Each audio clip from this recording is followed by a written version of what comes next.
கோவை பேரூர் ஆதீனம் மடத்தில் இஸ்லாமியர் ஒருவருக்கு மத நல்லிணக்க செம்மல் விருது வழங்கி கௌரவிக்கப்பட்ட சுவாரஸ்ய சம்பவம் அரங்கேறி இருக்கிறது. கோவை சாய்பாபா காலனியில் வசித்து வரும் முகமது ரஃபி தமிழ்நாடு சிறுபான்மை ஆணைய உறுப்பினராக உள்ள இவர் மத நல்லிணக்கத்தை வலியுறுத்தும் வகையில் பல் சமய நல்லுறவு இயக்கத்தை ஆரம்பித்து பல்வேறு நல்லிணக்க பணிகளை செய்து வருகிறார்.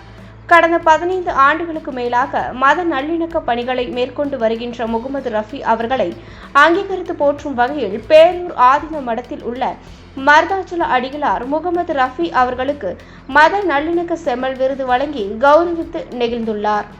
விருது வழங்கியது குறித்து பேசிய மருதாச்சல அடிகளார், பேரூர் மடத்தின் முன்னாள் மாணவர் முகமது ரஃபி மத நல்லிணக்கத்திற்காக பாடுபடுவது போற்றத்தக்கது என தெரிவித்தார்.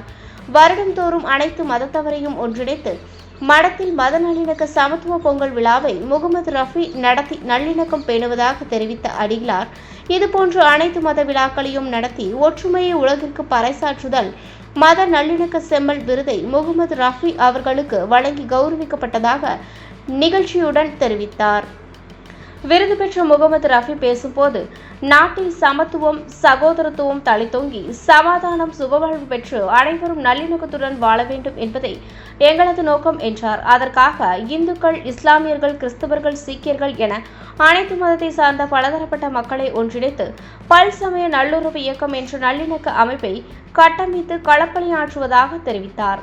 வேற்றுமையில் ஒற்றுமை நமது நாட்டின் பலம் என தெரிவித்த முகமது ரஃபி, அன்பை மட்டுமே அனைத்து மதங்களும் உணர்வதாகவும் அந்த அன்பை பரிமாற மத நல்லிணக்கத்தோடு அனைவரும் சமூகத்தில் இயங்க வேண்டும் என வலியுறுத்தினார். கடந்த 15 ஆண்டுகளாக பொங்கல், கிறிஸ்துமஸ், ரம்ஜான் என அனைத்து பண்டிகைகளையும் பல் சமய நல்லுறவு இயக்கம் சார்பாக மத நல்லிணக்க விழாக்களாக கொண்டாடி வருவதாக தெரிவித்த அவர், நல்லிணக்க கலாச்சாரம் நாடு எங்கும் வியப்பிக்க வேண்டும் என வலியுறுத்தினார்.